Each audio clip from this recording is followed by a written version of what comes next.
டெல்லி செங்கோட்டை அருகே கார்கள் வெடித்து சிதறி இருக்கின்றன. அதில் 9 பேர் உயிரிழந்திருக்கிறார்கள், பலர் காயமடைந்திருப்பதாகவும் தகவல் வெளியாகி இருக்கிறது. அது குறித்து அங்கு டெல்லி போலீசார் விசாரணை நடத்தி வருகிறார்கள். ஃபாரன்சிக் டிபார்ட்மெண்ட்டை சேர்ந்தவர்களும் அங்கு ஆய்வு மேற்கொண்டு வருகிறார்கள். இந்த நிலையில் இப்பொழுது எதுவும் சொல்ல முடியாது, விசாரணைக்கு பிறகு எதுவும் சொல்ல முடியும் என்று டெல்லி போலீசார் தெரிவித்திருக்கிறார்கள். இது குறித்த கூடுதல் விவரங்களோடு இணைகிறார் எம்முடைய செய்தியாளர் மதியழகன். மதியழகன், நீங்கள் தொடரலாம், விவரங்களை விரிவாக சொல்லலாம். இப்போ புதிதாக வந்திருக்கிற அப்டேட்டையும் சேர்த்து சொல்லுங்கள். சம்பவம் நடந்து ஏறக்குறைய 2 மணி நேரங்கள் ஆகக்கூடிய நிலையில் டெல்லி காவல்துறையினுடைய அனைத்து முக்கிய அதிகாரிகளும் உயரதிகாரிகளும் சம்பவ இடத்திற்கு விரைந்திருக்கிறார்கள். டெல்லி மாநில காவல்துறை ஆணையரும் சம்பவ இடத்திற்கு விரைந்திருக்கிறார். அனைத்து அதிகாரிகளிடம் கேட்ட பொழுது இந்த சம்பவம் குறித்து சிலர் பேச மறுத்துவிட்டனர். பேசிய ஒரு சிலரும் கூட இது தொடர்பாக விசாரணை நடைபெற்று வருகிறது, இது என்ன மாதிரியான சம்பவம், தீவிரவாதிகளுடைய நாச வேலையா, இது போன்ற என்ன மாதிரியான நிகழ்வு என்று கேள்வி கேட்கப்பட்டது. ஆனால் இது தீவிரவாதிகளுடைய நாச வேலையா என்பது குறித்து தற்போது வரை எதுவும் உறுதி செய்யப்படவில்லை. விசாரணையானது நடைபெற்று வருகிறது என்ற ஒரு தகவலை மட்டும்தான் அவர்கள் குறிப்பிட்டு இருக்கிறார்கள். ஆனால் பிடிஐ செய்தி நிறுவனம் தங்களுக்கு சில அதிகாரிகள் அளித்ததாக சில தகவல்களை வெளியிட்டு இருக்கிறது. அதில் இந்த வெடிச்சத்தம் என்பது மிக பெரிய அளவில் இந்த சம்பவம் நிகழ்ந்திருப்பதாக ஒரு அதிகாரி குறிப்பிட்டதாக பிடிஐ செய்தி நிறுவனம் குறிப்பிட்டு இருக்கிறது. ஒரு காரில் இந்த ஒரு நிகழ்வு ஏற்பட்ட பின்னர் அது அருகில் இருந்த மற்ற கார்களுக்கும் மற்ற வாகனங்களுக்கும் பரவியதால் தான் இவ்வளவு ஒரு உயிர் சேதம், 9 பேர் வரை பலியாகி இருக்கிறார்கள் என்ற ஒரு தகவலும் அதிகாரிகள் தரப்பில் தெரிவிக்கப்பட்டு இருக்கிறது. மற்றொரு ஒரு அதிர்ச்சி சம்பவம் என்னவென்றால், இந்த சம்பவம் நடந்த பொழுது அந்த பகுதியை கடந்து கொண்டிருந்த பைக்கில் இருசக்கர வாகனத்தில் கடந்து கொண்டிருந்த ஒரு ஜொமேட்டோ ஊழியர் அவர் வாகனத்தின் மீது தீப்பிடித்து அவர் உயிர் கருகி சம்பவ இடத்திலேயே உயிரிழந்திருக்கிறார். மொத்தம் 9 பேர் உயிரிழந்திருக்கிறார்கள். 9 பேரும் ஆண்கள் என்ற தகவலும் தற்பொழுது நமக்கு கிடைக்கப்பெற்று இருக்கிறது. மேலும் 25 பேர் காயங்களுடன் மருத்துவமனையில் சிகிச்சை பெற்று வருவதாகவும், அதில் பலரது உடல்நிலை என்பது சீராக இருப்பதாகவும், ஒரு சிலரினுடைய உடல்நிலை மட்டும் கவலைக்கிடமாக இருப்பதாகவும், அவர்களுக்கு தொடர்ச்சியாக சிகிச்சையானது அளிக்கப்பட்டு வருவதாகவும் தெரிவிக்கப்பட்டு இருக்கிறது. இந்த நிலையில் இந்த சம்பவத்தை அடுத்து நாட்டினுடைய பல்வேறு முக்கிய நகரங்களில் மகாராஷ்டிரா, உத்தரப்பிரதேசம், தமிழ்நாடு உள்ளிட்ட பல்வேறு இடங்களில் பாதுகாப்பு பணிகள் தீவிரப்படுத்தப்பட்டு இருக்கின்றன. பாதுகாப்பு பணிகளை தீவிரமாக மேற்கொள்ளுமாறு அந்தந்த மாநில காவல்துறை அதிகாரிகள் உத்தரவின் பேரில் நாட்டினுடைய முக்கியமான பகுதிகள் அனைத்துமே தற்பொழுது பாதுகாப்பு தீவிரப்படுத்தப்பட்டிருக்கிறது. இருப்பினும் இது என்ன மாதிரியான ஒரு நாச வேலையா என்பது குறித்து எந்த விதமான அதிகாரப்பூர்வமான தகவலும் தற்பொழுது வரை வெளியிடப்படவில்லை. சம்பவ இடத்திற்கு டெல்லி போலீசார் மற்றும் டெல்லி போலீசாரினுடைய தனிப்பிரிவு அங்கு வந்திருக்கிறது.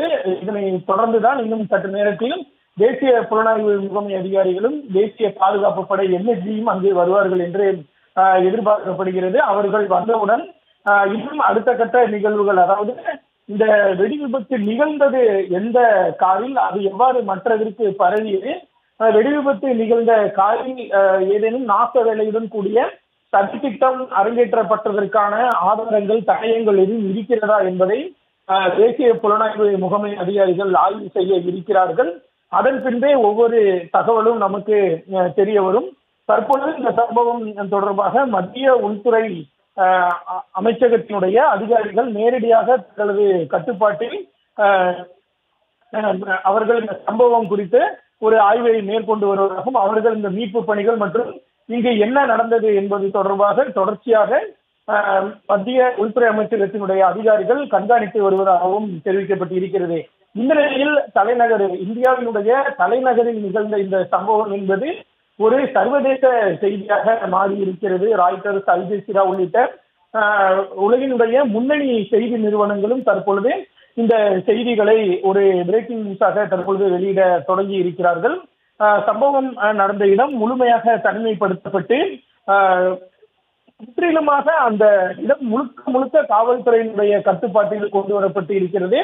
காவல்துறையை சேர்ந்தவர்களாக இருந்தாலும் கூட அவர்கள் உயரதிகாரிகள் மட்டத்தில் மட்டும்தான் அந்த பகுதிக்குள் அனுமதிக்கப்படுகிறார்கள். அந்த பகுதியில் சுற்றி ஒரு குறிப்பிட்ட தொலைவில் இருந்த பொதுமக்கள் அனைவரும் அங்கிருந்து அப்புறப்படுத்தப்பட்டு இருக்கிறார்கள். தற்பொழுது நாம் ஒருபுறம் திரையில் பார்த்து வரக்கூடிய காட்சி என்பது சம்பவம் நிகழ்ந்து அந்த கார்கள் வாகனங்கள் தீப்பற்றி எரியக்கூடிய நிலையில் என்ன நடந்தது என்று தெரியாமல் பலர் சைக்கிளிலும் வாகனங்களிலும் செல்கின்றனர். அதன் பின்னர் தான் இந்த விபத்தினுடைய ஒரு கோர நிலை நமக்கு தெரிய வந்திருக்கிறது. அதாவது இந்த செங்கோட்டை பகுதியிலேயே கடை வைத்திருக்கக்கூடிய ஒரு நபர் குறிப்பிட்டிருந்தார், தான் வாழ்நாளில் இதுவரை இப்படி ஒரு சட்டத்தை கேட்டதே இல்லை என்று.